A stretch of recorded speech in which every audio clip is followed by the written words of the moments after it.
कि लोगों के मन में भाव पैदा हो रहा है कि वो चुनाव को प्रभावित करने के लिए किया जा रहा है। तो सरकार को चुनाव आयोग को स्पष्ट करना चाहिए कि इससे चुनाव प्रभावित नहीं होगा, ना कि वोट करने की जो वोटर्स है उनको वोट देने का मौका मिलेगा। और ये बिल्कुल चुनाव के समय किया जा रहा है। इससे भी सरकार, ये जनता की लड़ाई में हम सब की भागीदारी है और हम बिहार प्रदेश कांग्रेस कमेटी के तमाम कार्यकर्ता, तमाम नेता इस लड़ाई को तब तक लड़ते रहेंगे जब तक जो वोटरों का पूर्ण अधिकार नहीं मिल जाए। बिहार में वोट बंदी की साजिश, कागज नहीं तो वोट नहीं, लोकतंत्र के अधिकार पर हमला, चुनाव से पहले दस्तावेजों की आड़ में मतदाताओं को डराया जा रहा है। ये कहना है बिहार के नेता प्रतिपक्ष और पूर्व उप मुख्यमंत्री तेजस्वी यादव का। क्या बिहार में चुनाव से पहले क्या वोटर लिस्ट से कई नाम काटे जा रहे हैं? राहुल गांधी ने एक बड़ा आरोप चुनाव आयोग पर लगाया था। सीधे सीधे राहुल गांधी ने ये कह दिया था कि चुनाव आयोग किसी के इशारे पर काम कर रहा है और राज्य में जिसकी सरकार बन रही है, और ये बखूबी मालूम है कि जिसकी सरकार बन रही है वो किस आधार पर बन रही है, जनता के वोटों के आधार पर नहीं बल्कि धांधलेबाजी के जरिए, फर्जी वोट के जरिए। राहुल गांधी ने महाराष्ट्र का मुद्दा उठाते हुए 45 दिनों के अंदर चुनाव आयोग का वो फैसला कि डेटा डिलीट कर दिया जाएगा, इस पर आपत्ति जताते हुए लोकतंत्र पर एक खतरा बताया। और राहुल गांधी ने ये संकेत दिया था कि महाराष्ट्र के बाद अब बिहार की बारी है और बिहार में भी विपक्ष को हराने के लिए जनता का सहारा नहीं बल्कि उन्हें डराने की कोशिश की जाएगी, उनका लिस्ट से नाम काटा जाएगा और इसकी शुरुआत हो गई है। अब तेजस्वी यादव ने ये मुद्दा उठाया। ये मुद्दा था कि बिहार में चुनाव से पहले चुनाव आयोग ने एक फैसला किया कि वोटर लिस्ट वेरिफिकेशन करवाया जाएगा। इसमें कई दस्तावेजों को अनिवार्य कर दिया गया था, लेकिन जिस दस्तावेजों का जिक्र किया गया उसमें आधार कार्ड अनिवार्य नहीं था, जिसके बाद सवाल तेजस्वी यादव ने खड़े करते हुए ये भी कहा था कि उनकी पत्नी राष्ट्रीय का वोटर आईडी तो है, लेकिन अब उसमें ये कहा जा रहा है कि उनका नाम वोटर लिस्ट से कट सकता है क्योंकि उनके जो कुछ दस्तावेज हैं वो बाहरी हैं, वो दिल्ली की रहने वाली हैं और उनका अभी हाल फिलहाल में हमने वोटर आईडी बनवाई थी लेकिन आधार कार्ड के जरिए, लेकिन अब आधार कार्ड को अनिवार्य नहीं किया गया है। अब इसी को मुद्दा उठाते हुए तेजस्वी यादव ने ये पोस्ट तो किया। इस पोस्ट के जरिए कहा कि बिहार में नोटबंदी की गहरी साजिश हो रही है, दलित, पिछड़ा, अति पिछड़ा और अल्पसंख्यक के वोट काटने और फर्जी वोट जोड़ने का खेल शुरू है। मोदी, नीतीश संविधान और लोकतंत्र को कुचलने और आपके मत का अधिकार छीनने के लिए संकल्पित होकर चुनाव आयोग के माध्यम से कार्य कर रहे हैं। ये लोग प्रत्यक्ष हार देखकर अब बौखला गए हैं। जब मतदाता का मत ही समाप्त कर देंगे तो काहे का लोकतंत्र और संविधान। यहाँ तेजस्वी यादव ने तो ये आरोप लगाया, लेकिन अभी आपको ये बता दें कि ये एक फैसला चुनाव आयोग के जरिए लिया गया कि वोटर लिस्ट विवाद के बीच मतदाताओं को राहत दी गई है। जो समय सीमा दी गई थी कि 25 जुलाई तक आपको सभी दस्तावेजों के जरिए यहाँ पर आपको रजिस्टर कर लेना है, इसमें आप बिना दस्तावेज के जमा करा सकेंगे गणना फॉर्म, ये यहाँ पर कहा गया है। लेकिन एक लड़ाई यहाँ पर सुप्रीम कोर्ट में भी लड़ी गई है। देखिए, विपक्ष के जरिए कपिल सिब्बल हो या अभिषेक मनु सिंघवी हो, उनके जरिए एक याचिका दाखिल की गई और सुप्रीम कोर्ट में इस याचिका के तहत कहा गया कि इसे निरस्त किया जाए। जो चुनाव आयोग ने कहा था कि वोटर लिस्ट वेरिफिकेशन होगा, इसको चुनौती सुप्रीम कोर्ट में दी गई और सुप्रीम कोर्ट में चुनौती देने के बाद आप देखिए कि यहाँ पर जो सुनवाई है उसकी तारीख भी तय की गई। देखिए, यहाँ पर लिखा है कि बिहार वोटर लिस्ट वेरिफिकेशन मामले पर सुप्रीम कोर्ट सुनवाई करने को तैयार हो गया है। याचिकाओं पर अब इस दिन होगी हियरिंग। यहाँ पर लिखा है, आपको बता दें कि जो सुनवाई होगी अब इस पूरे मामले पर वो 10 जुलाई को होगी। अब 10 जुलाई को जो सुनवाई होगी इसमें अभिषेक मनु सिंघवी, कपिल सिब्बल और तमाम अधिवक्ताओं द्वारा जो याचिका दाखिल की गई थी उस पर ही होगी। लेकिन इन तमाम मुद्दों के जरिए भाजपा को घेरने की कोशिश, या ये कहा जा रहा है कि महाराष्ट्र के तर्ज पर बिहार में खेल होगा। तेजस्वी यादव ने तो कहा लेकिन कांग्रेस पार्टी के जरिए भी लगातार इस मुद्दे को उठाया जा रहा है।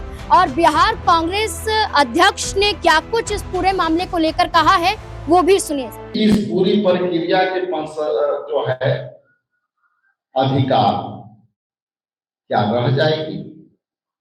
क्या यह एक नियोजित षड्यंत्र है कि कुछ राजनीतिक दल को लाभ पहुंचाने के लिए ऐसा नहीं किया गया है? और यदि आप अगर अंतिम निर्णय ईआरओ के विवेक पर छोड़ा गया है तो क्या बहुत बड़ी संख्या में भाजपा और जेडीयू के सरकार के दबाव में वोटर लिस्ट में मनमानी नहीं होगी? इसलिए जैसा कि मैंने कहा कि ये किसी एक पदाधिकारी को आप पूरा अधिकार दे रहे हैं, इसलिए टोटली इलेक्शन कमीशन कंफ्यूज है।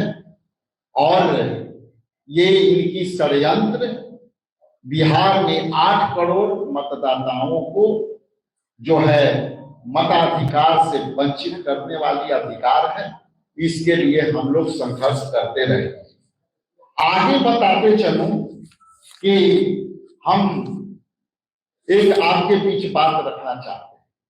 7 जनवरी 2025 को एक इलेक्शन कमीशन द्वारा जो है प्रकाशन निकली, जिसमें इलेक्शन कमीशन ने एक विज्ञप्ति जारी कर कहा कि हम बिहार के वोटरों के लिए 7 जनवरी तक सारे प्रकाशन की प्रक्रिया पूरी कर दी है। और आज उसके बाद यदि प्रकाशन की प्रक्रिया पूरी हो गई तो फिर ये पुनः 25 दिन में वोटर पर पुनर्निरीक्षण का काम फिर क्यों किया गया? आखिर ऐसा कौन सी उनकी पास जो है दबाव आई जो अपनी ही निर्णय को उन्होंने वापस कर दिया? इसलिए आपके बीच में मोटी मोटी जो बातें थी आपके बीच मैंने रखा और आपसे आग्रह करते हैं कि यह जनता के लड़ाई में हम सब की भागीदारी है और हम बिहार प्रदेश कांग्रेस कमेटी के तमाम कार्यकर्ता, तमाम नेता इस लड़ाई को तब तक लड़ते रहेंगे जब तक जो वोटरों का पूर्ण अधिकार नहीं मिल जाए। और ये हम सिर्फ कांग्रेस पार्टी के जरिए नहीं बल्कि इसमें आजाद समाज पार्टी के अध्यक्ष चंद्रशेखर आजाद ने खुलकर ये भी कहा कि ईवीएम के जरिए क्यों वोट डाले जाएं, बैलेट पेपर का इस्तेमाल आखिरकार क्यों नहीं होता है।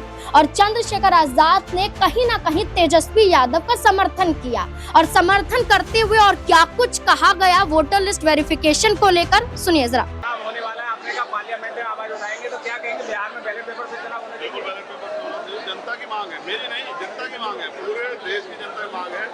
उनका भरोसा ईवीएम के साथ है, इसलिए बैलेट पेपर चुनाव होना चाहिए। अच्छा, एक तरफ बिहार में असमंजस में है वोटर, क्योंकि वहाँ 25 जुलाई तक का समय दिया था वहाँ जो वेरिफिकेशन करने के लिए, लेकिन चुनाव आयोग ने आज समय बढ़ा दिया। उन्होंने कहा है कि आप पहले केवल फार्म भर दीजिए, आप कागजात बात कर देंगे। क्या कहेंगे? देखिए, इस प्रक्रिया से लोगों के अंदर अविश्वास पैदा हो रहा है। लोग अविश्वास जो है जनता में नहीं होना चाहिए, विश्वास हो रहा है। इसकी वजह से मुझे लगता है कि लोगों के मन में भाव पैदा हो रहा है कि वो चुनाव को प्रभावित करने के लिए किया जा रहा है। तो सरकार को चुनाव आयोग को स्पष्ट करना चाहिए कि इससे चुनाव प्रभावित नहीं होगा, ना कि वोट कर देगी।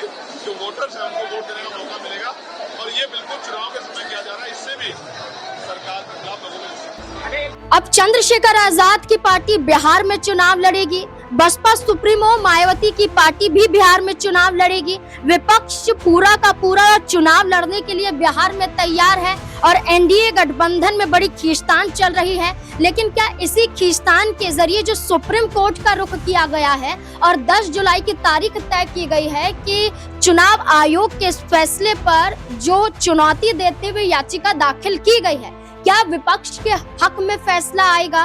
और क्या इस हक के साथ साथ क्या विपक्ष की जीत होगी या फिर सुप्रीम कोर्ट में भी इस याचिका को खारिज कर दिया जाएगा? क्योंकि सुनवाई की तारीख तय की गई है, यानी कि सुप्रीम कोर्ट सुनने के लिए तैयार है कि आखिरकार विपक्ष क्या कहने वाला है।